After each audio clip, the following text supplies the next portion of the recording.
Hello everyone and welcome to the first Ask Me Anything session of DISC 2020. I am Alkida Balliu and I will be hosting this session.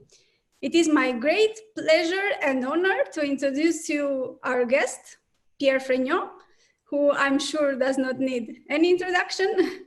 Pierre is a CNRS researcher. He is affiliated to both Université de Paris and CNRS. In 2012, he was awarded by CNRS with the silver medal for his outstanding research. He is the author of many important works in the field of distributed computing, and in 2014, Pierre received the prize for innovation in distributed computing.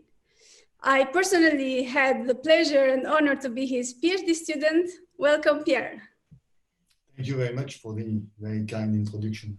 I'm intimidating. I mean, ask me anything. And you are right to be. There are some tough questions coming. So, okay, let's start with the first question. The first question will bring you back to the beginning of your career. So I know that you have a master's degree in applied mathematics. And the question is, what made you choose computer science? Well, okay. So actually, it was a continuous, slow move from pure math, actually, to computer science via applied mathematics. In fact, it was when I started my PhD, I started the PhD in numerical analysis, and it was programming parallel computers. Yes, I did program one day.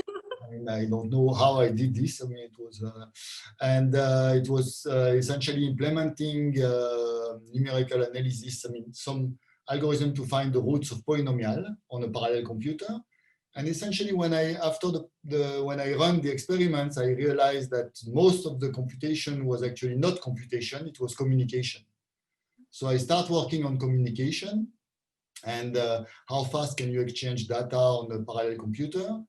And then essentially I had the chance to meet people like Jean-Claude Bermond and, in France, and David Peleg in Israel. And thanks to them, essentially, they attracted me to their field and to the distributed computing world.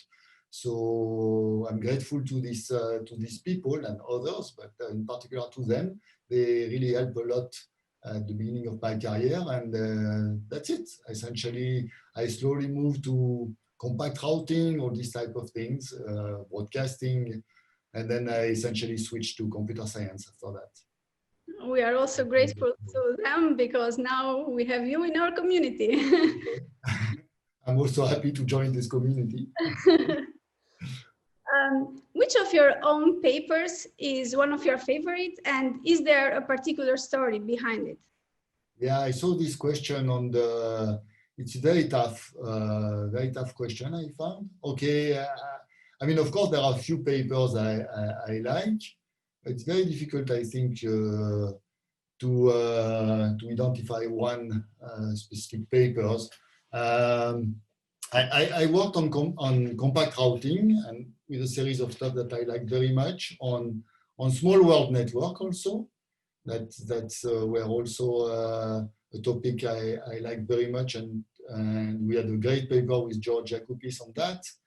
And then I move on this distributed decision and verification, proof labeling scheme, and it was also, I mean, it was great to work with people. So I have a hard time to identify one specific paper. I don't know. I tried to think about this question, and I found it a little bit. Yeah, I don't know what to say, honestly. I understand. I mean, yes, I understand. I also wouldn't know very well how to answer it. That's why I'm happy to be on this part of the conversation. Okay, Yannick asks, could you explain the French system of academia in a few words to a foreigner? So who should pursue an academic career in France and who should not? What are the correct or the wrong expectations for France?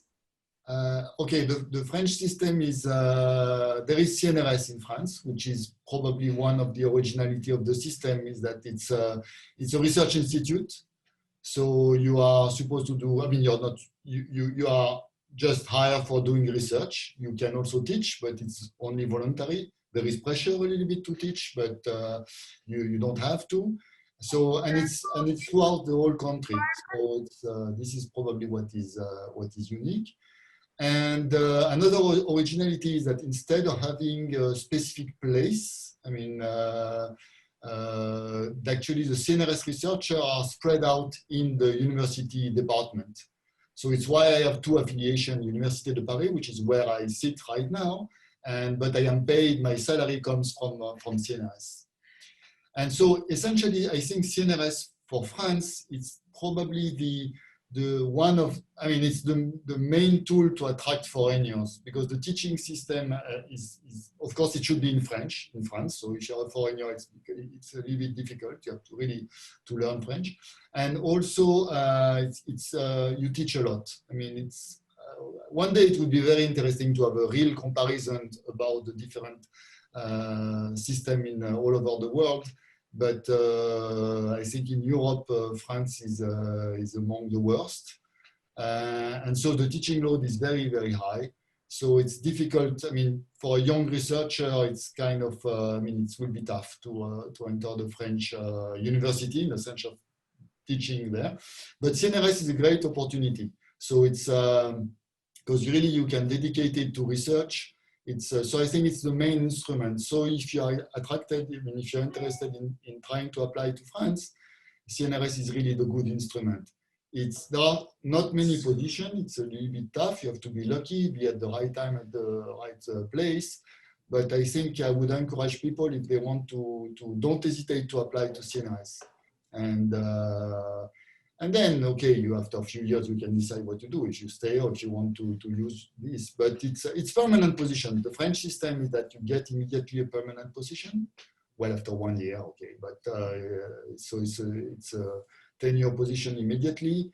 You're a public employee. The bad thing is that the salary is not very high for the young researcher also in France. So it's not easy, especially if you are in Paris and if you are, for instance, if you have a family, I mean, it will be tough. If you are single or if the couple, if both of them are working, then it's okay.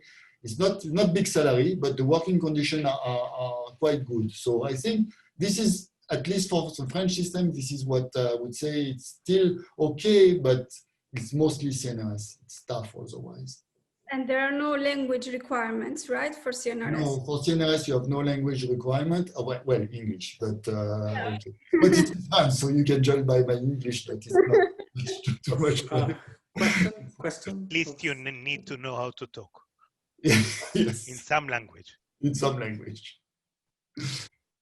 Hagit asks, 10 years after introducing it, what do you think and how do you feel about the classification of research in distributed computing into blue and red? Where do you see the future of the area? Okay, so I didn't mention that it could have been one of my favorite paper. I mean, not paper, it was just an invited talk at POTSI. I had great pleasure to present this talk. It was a little bit provocative, and maybe it will be my only real contribution to distributed computing classification. It was just a few words, for not everybody may know. So it was kind of doing parallel things with the parties in the US that at that time already hate each other. It's probably even worse now. But it was not hating each other, because I don't think we hate each other in the community, but the feeling that there were two kind of different aspects of distributed computing that were studied a little bit by different group of people, although sharing the same conference. I think that was great. I think that's a fantastic achievement of POTSI and DISC, is in some sense to keep this community together, why actually people are working on different aspects. So one aspect was asynchrony and failures, so essentially timing issues, and another aspect was graph algorithm, so mostly network and locality, congestion, these type of things, but usually no failures. Or you can, let's say, you can put failures in the graph things, but it's difficult to have failures and asynchrony at the same time. Anyway, so it was a little bit of discussing these two things, these two different track avenues, and try to reconcile them. So, okay, I don't know, I made a few propositions right now at that time, and it was, but it was mostly a push to try to stay together and to try to identify tools that could bring us closer in some sense by that we understand each other a little bit better. So I was lucky enough since then to work with people from the, so I am blue, and the graph people are blue because at the time I found more Democrat than, so people choose their color. It's not so I was blue, and I had the chance to work with people on the red side, which is asynchrony and stuff, like essentially a lot with Sergio Rajbaum. And I learned a lot. And and in fact, right now, I cannot say it's one of my favorite papers, but I like very much what we did with Sergio Rajbaum, Armando Castaneda, Corentin Travers, Ami Paz, and we try to apply the topology tools. I mean, Sergio, of course, and Armando are specialists of this, applying topology, using tools from topology to analyze essentially shared memory, or let's say asynchronous computing with failures. And what we did is that we tried to apply it to the graph setting.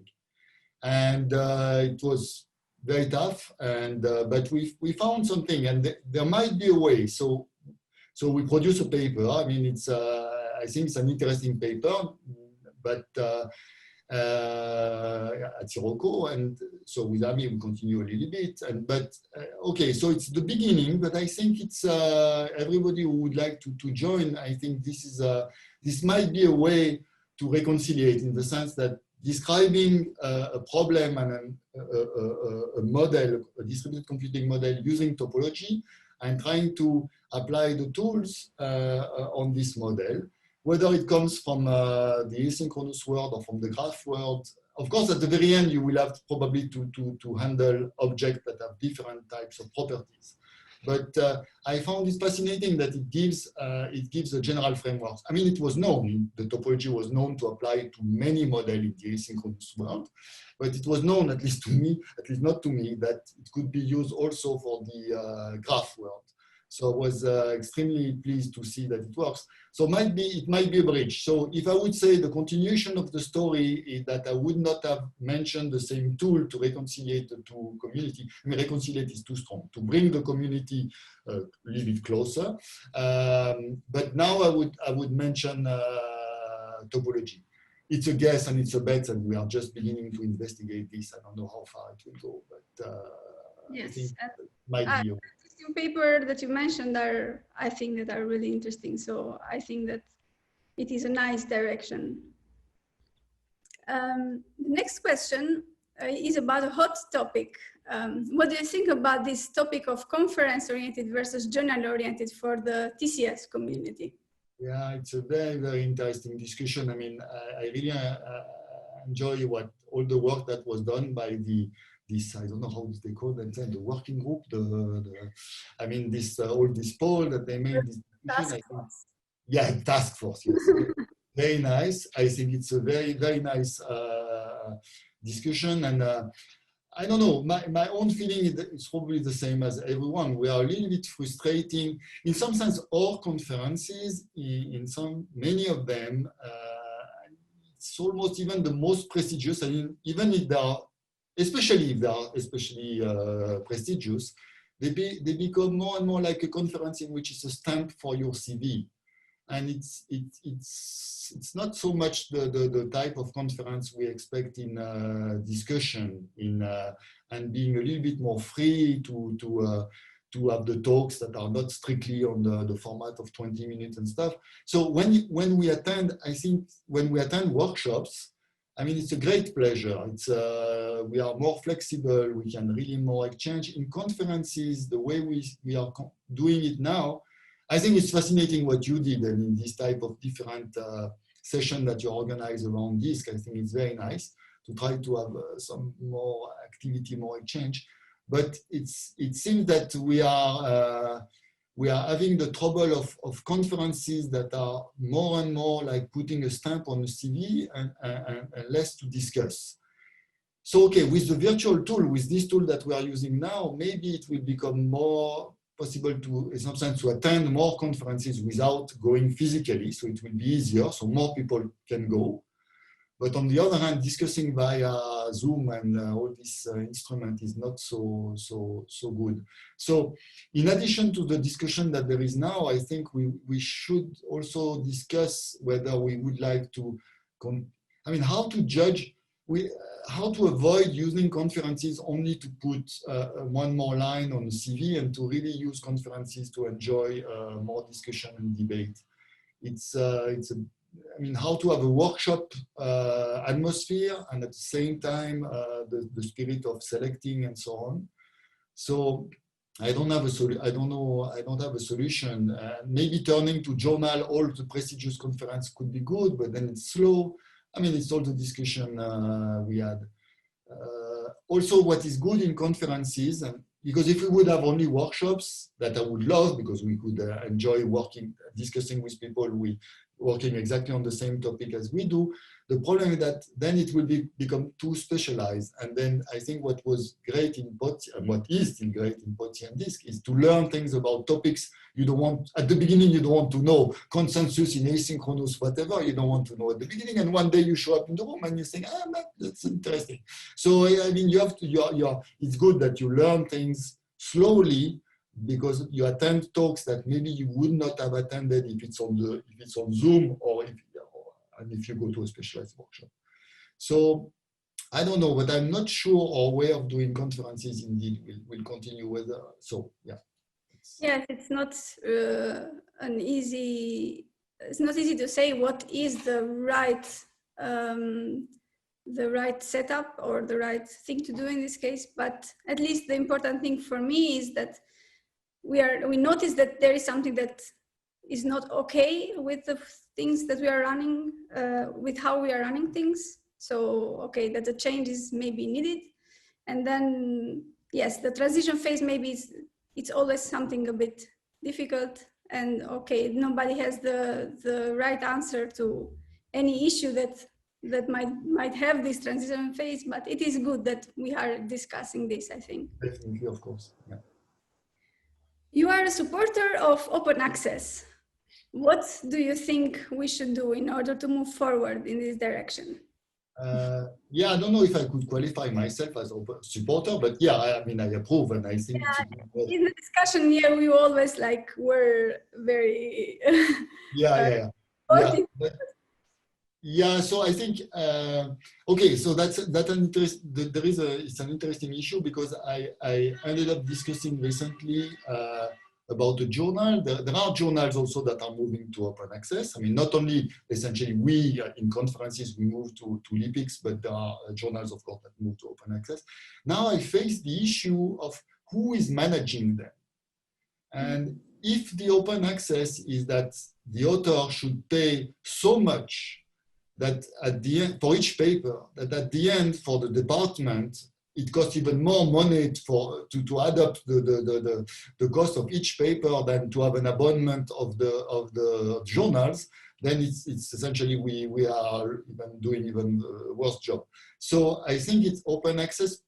It's not clear that open access, how to make it work if it's a profit company behind it. Because if you want to make profit, automatically, in some sense, the cost of each paper will increase. So maybe the model like LIPIX, which is kind of supported or helped, I don't know exactly how it works, but by Dachstuhl and some other universities in Germany supporting it, it's maybe the best way to doing it is via academia, that the academy should take care of it. Of course, it's a burden because, you have to pay. It's clear you have essentially to store data. You have to make sure that the data will not be lost. It's not cheap. It cannot be zero cost. But if it's non-profit, you can hope that the cost will be really to have the money you need to have the system work and not to support, I don't know. So, yeah, maybe the next thing is that if it's private companies, of course I'm French, so I'm supporting the public company. I should be of myself. So I'm a little bit, probably an American, and the American here listening would complain and say the other way around. But I don't trust the private company. I'm afraid that in this matter, no, seriously speaking, this matter, I would rather trust better the institution, trying to build something. And of course, you have to make sure that it will last for long. It's not something that should work for 2, 3 years, 10 years, and then suddenly collapse and the data are lost and stuff. So it's not an easy issue, but it might be preferable. Now, once this is said, so it's why I answer that I'm not really a supporter in the sense that I didn't study really the subject and stuff like this. So I only know that the cost of abonnement becomes super high, extremely difficult for the library to buy all the journals and stuff like this.